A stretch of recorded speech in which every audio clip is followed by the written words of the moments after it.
नमस्कार प्रिय दर्शकों, आप देख रहे हैं MP national news 24। Madhya Pradesh के मालवा क्षेत्र के रतलाम जिले से एक ऐसा मामला सामने आया है जिसने सामाजिक सेवा और परंपरा दोनों पर बड़ा सवाल खड़ा कर दिया है। आप देख रहे हैं एमपी नेशनल न्यूज 24, देश का बढ़ता न्यूज नेटवर्क। एक तरफ सरकार की मुख्यमंत्री विवाह योजना, जहां 169 नवविवाहित जोड़ों को 49,000 रुपए की आर्थिक सहायता देकर उनकी नई जिंदगी को संवार दिया गया और सहारा दिया गया।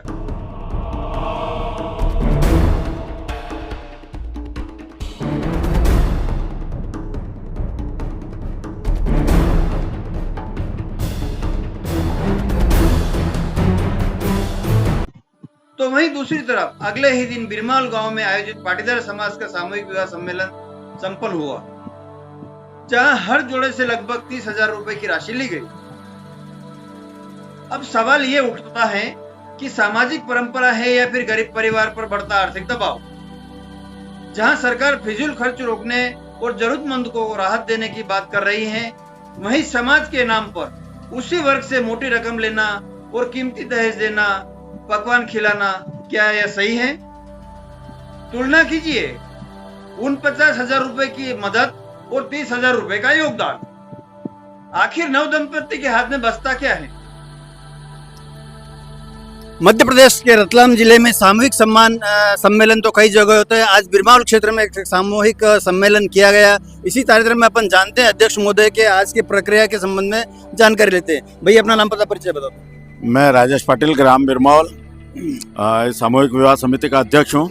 और आज सामूहिक समिति इस अध्यक्ष के मान से कितने जोड़े आए हैं यहाँ पे कुल मिलाकर 9 जोड़े हैं, जिसमें एक ब्राह्मण जोड़ा है। 9 जोड़े प्लस ब्राह्मण 10 हो गए। 9 जोड़े हैं, उसमें से एक ब्राह्मण जोड़ा है। टोटल 8 प्लस 1 9 जोड़े। अच्छा, ये सामूहिक सम्मेलन करने के फायदे क्या क्या हैं? इस सामूहिक विवाह से हमारा उद्देश्य समाज में जो गरीब या निम्न वर्ग के लोग हैं, जिनको पर आर्थिक बहुत ज्यादा होता है, उनको एक सहूलियत और एक मंच मिले जिससे वो अपने आर्थिक परेशानी से उभर कर एक अच्छा समाज में संदेश दे। समाज में अच्छा संदेश देने के साथ आर्थिक सहायता के साथ में पाटीदार समाज के ऐसे कई कार्यक्रम होते रहते हैं और कई जगह इनका महत्व बड़ा योगदान रहता है। सरदार पटेल का कल की तारीख में एक मुख्यमंत्री विवाह सम्मेलन हुआ, तो उसमें देश के हित के फायदे लिए, प्रदेश के फायदे के लिए और दूल्हे दुल्हन के फायदे के लिए कुछ वहाँ से प्रोत्साहन राशि दी गई है। तो आप इस संबंध में बताएंगे कि आप पाटीदार समाज को अग्रसर करने के लिए आप क्या योगदान है और कैसे विवाह कर रहे हैं? हम पाटीदार समाज रतलाम धार झाबुआ के सभी निवासियों के सहयोग से यह सामूहिक विवाह आयोजित कर रहे हैं। और इसमें हम जितनी राशि रखी, हमने मिनिमम राशि 31,000 रखी है, लेकिन उसके बावजूद भी हम जो सामान दे रहे हैं उच्च कोटि का सामान और सबके सहयोग से बहुत अच्छा आदर्श विवाह संपन्न कराने की कोशिश कर रहे हैं। आदर्श विवाह कराने के साथ आपके प्रथम वर्ष से कितने वर्षों से लगातार प्रोग्राम चलता आ रहा है? ये ऐसे तो कई वर्षों से हर ग्राम में अलग अलग होता था, जैसे कि बिरमाल होता था, सिमलावदा होता था, तिलगारा होता था, कुआजागर होता था। लेकिन इस बार हमने रतलाम धार झाबुआ का संयुक्त ये प्रथम महोत्सव है कि सभी तीनों जिलों का मिलाकर ये प्रथम प्रयास है हमारा कि तीनों जिलों में एक जगह सामूहिक हो, और ये परंपरा इस वर्ष से स्टार्ट कर रहे हैं।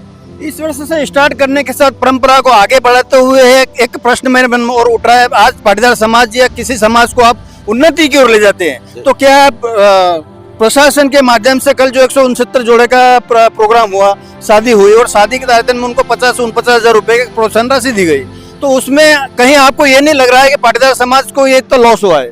नहीं, इसमें नुकसान वाली बात नहीं है। इसमें यह समाज की तरफ से जो आयोजन हो रहा है उसमें यह है कि आने वाले निकट भविष्य में जो निम्न तबके के लोग हैं, जिनके पास जमीन कम है, उनके लिए बहुत ही अच्छा एक उचित मंच रहेगा। ये मंच रहेगा। आप इसमें कुछ सहयोग राशि, मैं ये नहीं कह रहा हूँ कि आपने कुछ लेकर अपने प्रोत्साहित करके या अपना पेट भरा या किसी का एक रुपए इकट्ठे किए।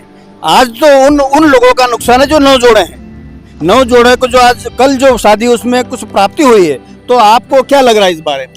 नहीं, वो अपनी जगह है, लेकिन अगर ये देखा जाए तो इस सामाजिक तौर पे और मुख्यमंत्री जो कन्यादान योजना है वो भी बहुत अच्छी है। प्रशासन की सराहना करता हूँ, लेकिन हम जो कर रहे हैं वो सामाजिक स्तर पर कर रहे हैं और समाज को आगे, निम्न तबके को आगे बढ़ाने के लिए प्रयास कर रहे हैं। बार बार यही प्रश्न आ रहे हैं, समाज को आगे बढ़ाने के लिए प्रयास किया पाटीदार समाज। स्थानीय लोगों में कांच की तरह पारदर्शिता, मतभेद साफ दिखाई दे रहा है। कुछ इसे समाज की गरिमा बता रहे हैं और आयोजन को लागत बता रहे हैं, तो कुछ इसे सामाजिक सेवा के नाम पर बोझ मान रहे हैं। अब सबसे बड़ा सवाल, क्या ऐसे आयोजन वास्तव में मदद कर रहे हैं या गरीब परिवार पर दोहरी मार बनते जा रहे हैं? क्या परंपरा के नाम पर आर्थिक दबाव सही है? फिलहाल ये मुद्दा अब एक आयोजन का नहीं बल्कि सामाजिक सोच और सरकारी योजनाओं पर जमीनी हकीकत के बीच संतुलन बनता जा चुका है। आगंतुक यहाँ पे एक मुख्य अतिथि से जानते हैं कि विवाह के संबंध में 2 शब्द कहें। भैया अपना नाम पता परिचय बता दें। मैं गणपत पाटीदार, निवासी तिलगारा, सामूहिक विवाह समिति का सचिव हूँ। आज ये कार्यक्रम हुआ, इसके तारतम्य में बताएं और लोगों को क्या संदेश देना चाहेंगे? इस कार्यक्रम के माध्यम से समाज जन को यही संदेश देना चाहेंगे कि हम कृषि प्रधान देश के नागरिक हैं और कृषि पर आधारित रहते हैं और कम खर्चे में जो भी आयोजन कर पाएँ वो हम करें। उसी उपलक्ष्य में सामूहिक विवाह का जो आयोजन पाटीदार समाज संगठन की तरफ से रखा गया, इसी तारतम्य में रखा गया है कि समाज का पैसा बचे और वो बचा हुआ पैसा उनके परिवार में काम आए, ना कि फिजूल खर्चे में काम में आए। उसके उद्देश्य से सामूहिक विवाह का कार्यक्रम रखा है और सभी समाजजन इससे जुड़े और कम खर्चे में अपने बेटे और बेटियों की शादी करें। इसी उद्देश्य से यह कार्यक्रम रखा गया।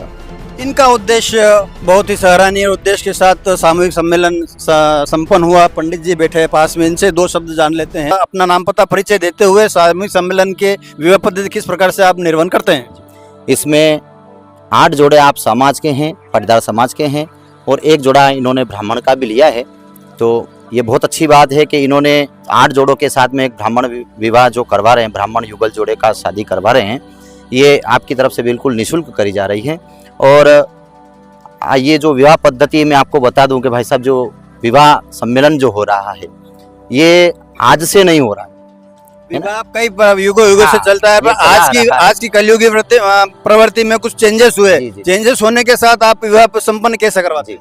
देखिए, जैसे भगवान राम जी का जब अयोध्या से चल करके बारात जनकपुरी गई थी तो वहां पर भी ऐसा सामूहिक आयोजन हुआ था। ऐसा बताते हैं शास्त्रों में, पुराणों में कथाकारों ने गाया है कि भगवान राम जी के साथ उनके चारों भाइयों का साथ में विवाह हुआ। तो ये वहीं से परंपरा चली आ रही है विवाह, सामूहिक विवाह की। तो उसी परंपरा का निर्वहन करते हुए आज हम इन नव युगल जोड़ों को दाम्पत्य जीवन में हम प्रवेश करवाएंगे और वैदिक रीति से इन सबका विवाह संपन्न करवा करके शुभ आशीर्वाद की कामना हम करते हैं। क्या सोचते हैं आप? हमें कमेंट करें, जरूर बताएं। फिलहाल के लिए इतनी ही। मैं हूं आपके साथ धुंधला आईना दौलत पाटीदार। बने रहे हमारे चैनल के साथ। चैनल को लाइक और सब्सक्राइब जरूर कीजिएगा। नमस्कार, जय हिंद, जय भारत।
देख रहे हैं एमपी नेशनल न्यूज 24, देश का बढ़ता न्यूज नेटवर्क।